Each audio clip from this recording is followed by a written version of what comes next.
I'm one of the early recording engineers at the RCA studios, which began their operations in the Royal York Hotel in Toronto in 1941.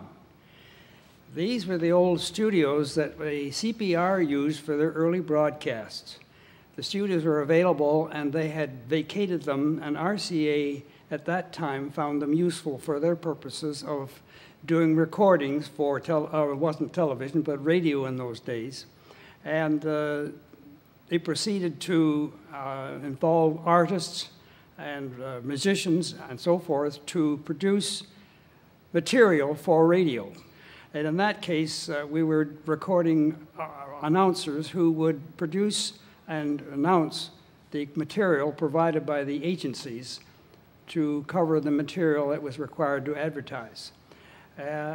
In doing that, the process was that the announcer would be in the studio, the engineer would be in the control room, which I was part of, and we would then take the position of timing the start and beginning and so forth to keep it under control. That meant that once the announcer was ready to go, we would signal to the man running the disc recorder. In those days, it was not tape, but disc recording, and which was called a Scully lathe. And he would say that he has a machine ready to go, and we would signal the announcer to start talking. So he would give his script, and if he was successful, he'd get through the 1 minute completely. But if he made a mistake, we had to stop.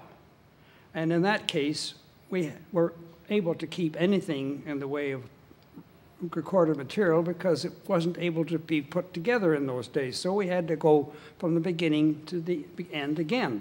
And each time we made a mistake, the Scully lathe man would have to X out the cuts that he had made so that it wouldn't be used again.